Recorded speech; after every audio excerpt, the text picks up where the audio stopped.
Слово для выступления предоставляется представителю Верховного суда Сапьяновой Маргарите Настрахановне. Прошу вас пройти к трибуне.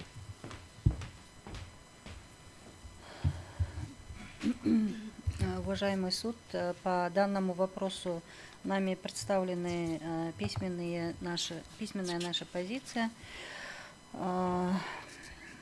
И разрешите остановиться на некоторых местах. Согласно статье 5 УПК, частное определение – это решение, выносимое следственным судьей, судом, к которому обращается внимание руководителей госорганов, а также организаций, независимо от форм собственности других должностных лиц, на установленные по делу факты нарушения закона, требующие принятия мер. Из смысла указанной нормы следует, что частное определение представляет собой решение суда, которое выражает мнение относительно действий участников процесса, не касаясь непосредственно существа дела, но имеет целью устранить нарушение процессуального порядка, определить ответственность участников или возложить на них обязанности. Частные определения могут касаться как действий сторон, так и иных процессуальных моментов, требующих реагирования суда. Меры воздействия, предусмотренные частью 2 статьи 307 УПК, направлены на обеспечение порядка и дисциплины в судебном заседании, что необходимо для эффективного и справедливого рассмотрения дела. Эти меры способствуют поддержанию дисциплины в судебном процессе.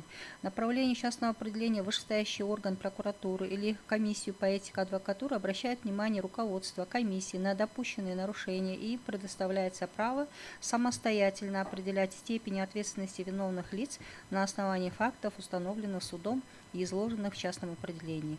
Согласно части 1 статьи 8 прим. 1 Закона Кыргызской Республики об адвокатуре Кыргызской Республики и адвокатской деятельности, применение к адвокату мер дисциплинарной ответственности является предметом исключительной компетенции комиссии по этике. Таким образом, суд своим частным определением не должен предписывать принятие конкретных мер дисциплинарного взыскания, а привлекает внимание к фактам нарушений, содействуя их устранению, предупреждая повторные случаи недобросовестного исполнения обязанностей.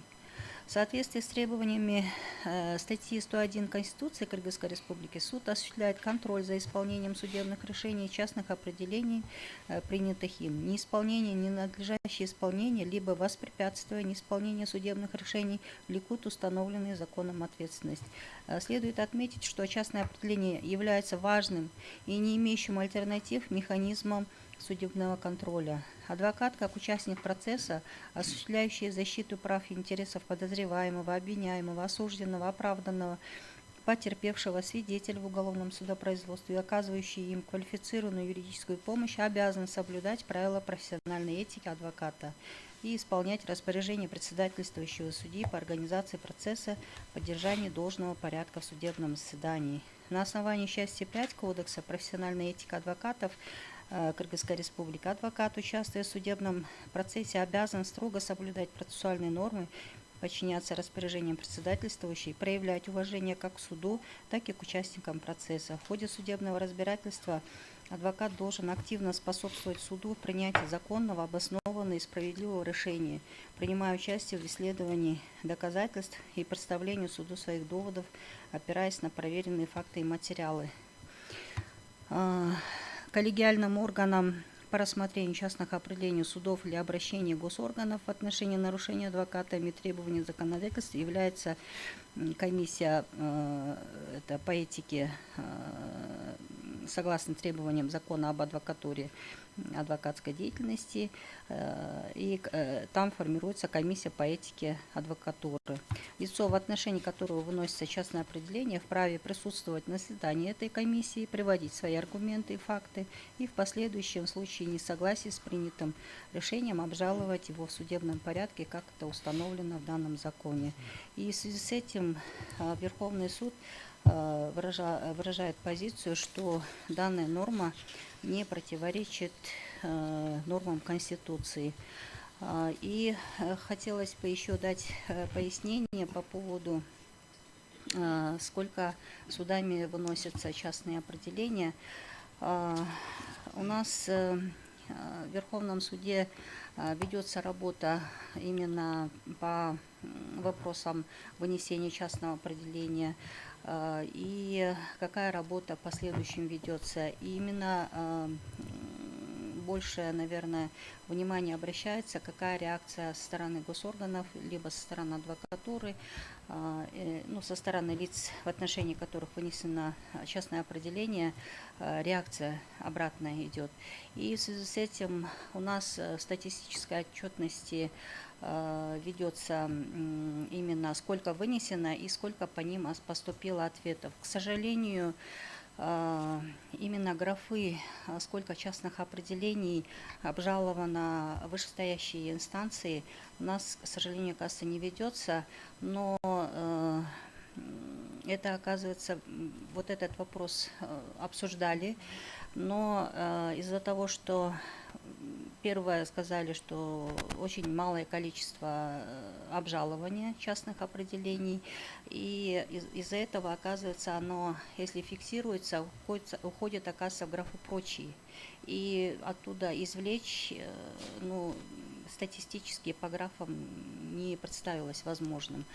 А так, конечно, практика показывает, что они обжалуются, то есть нельзя сказать, что ни одной жалобы нету, не могу сказать, они имеются. И по уголовному процессуальному кодексу прямо не предусмотрено, в отличие от административного процессуального кодекса и гражданского процессуального кодекса.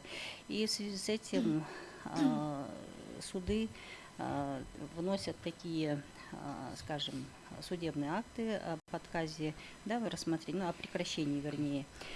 И, следовательно, в 417 оно, как бы скажем, она соответствует конструкции нашего уголовно-процессуального кодекса, и поэтому там такие права предусмотрены.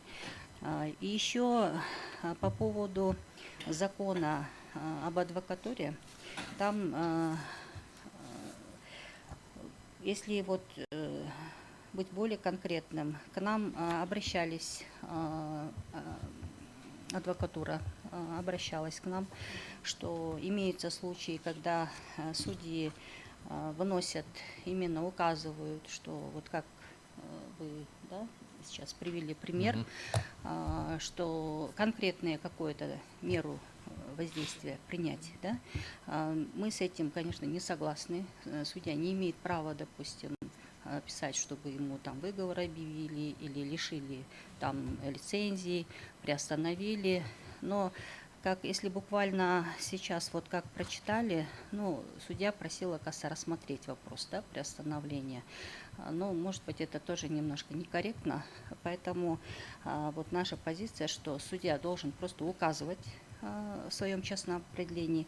Но, однако, оказывается, в действующем законе об адвокатуре там про частное определение ничего не написано. Там у нас идет обращение суда, судьи, рассматривающего дело, представителем, защитником, по которому выступает адвокат в адрес комиссии.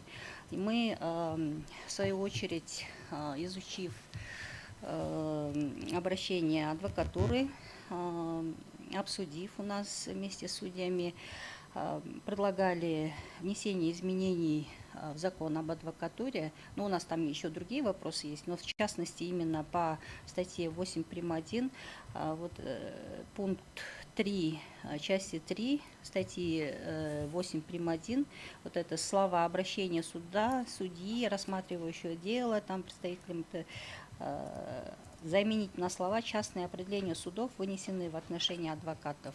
То есть судья не должен там обращаться с письмом или каким-то другими, допустим. Она должна быть оформлена процессуальным документом, и то есть это именно на процессе это произошло, он устанавливает факт, допустим, и уже комиссия по этике в соответствии с частью 1 этой же нормы, где написано, что применение к адвокату мер дисциплинарной ответственности является предметом исключительной компетенции комиссии по этике, то есть они уже там выясняют, у него берут объяснительные, в связи с чем это произошло, но какая-то реакция должна быть в любом случае рассмотреть и об этом дать суду ответ, что оно рассмотрено, вот это там действительно выяснилось, вот это подтвердилось, вот это не подтвердилось.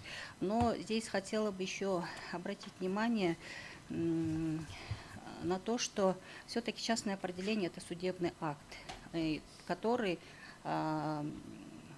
надо исполнять. То есть они же, когда в адвокатуру поступают, они не будут его законность, незаконность проверять, да? То есть они должны по нему принимать меры. И вот здесь вот, как заявители говорят, что, ну, вопросы же тоже задали, да, что имеют ли они право его отменить. Конечно, они не имеют права отменить, но вот именно то, что право обжалования, оно не прописано в УПК, да, то есть и в 401 статье тоже там ну, нельзя его расценивать, что частное определение именно в соответствии с 401 статьей, его можно обжаловать, тоже она как-то никак как бы не читается таким образом. Здесь, наверное, может быть, вопросы есть, но так, скажем, разработали закон, так приняли, и суды его применяют вот в таком виде. Но, может быть, это связано с тем, что частные определения выносятся же не только в отношении адвокатов, она же выносится и в других случаях. Она и выносится и следственным судьей, да, то есть в отношении следователей, там, прокурора. И, может быть, законодатель при, скажем, принятии Уголовно-процессуального кодекса именно в такой редакции, именно хотели повысить, скажем, дисциплину, квалификацию именно тех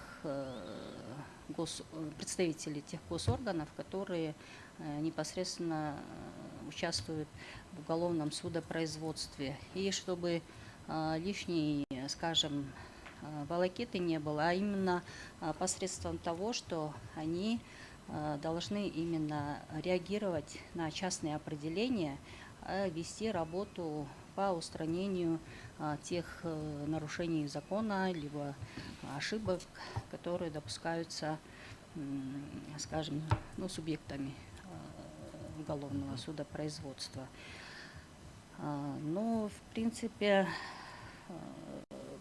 вот именно что оказывается у нас и не предусмотрено, допустим, даже если, ну, немножко если в сторону уйти, вот в АПК, ГПК предусмотрено, да, что частная жалоба обжалуется. Да, хорошо, обжалуется, но как, ну, поскольку я количество не могу сейчас привести, но сказали, что такие случаи имеются. Единичные, но имеются. Но в любом случае, в основном-то основная сумма получается, часть частных определений, они как бы не обжалуются, они в силе остаются, то есть они должны быть каким-то образом, на них должна быть реакция, ответ. Но у нас, оказывается, в законах законодательства не предусмотрена какая-либо ответственность госорганов или тех должностных лиц, которые не отреагировали. Мы тоже сейчас в этом законопроекте все это предусматривали, чтобы какая-то вот обратная связь была. То есть здесь такие вот вопросы, конечно, есть. И мы этот проект направляли в Министерство юстиции, в свою очередь, и в Институт нормотворчества, в свою очередь, и Министерство юстиции, оказывается, поручение давало в Институт нормотворчества, чтобы они изучили совместно с адвокатурой наши предложения, как можно, каким образом можно там восполнить какие-то пробелы, может быть, и с учетом, конечно, мнений адвокатуры. Ну, вас если сюда. вкратце, то... Пожалуйста.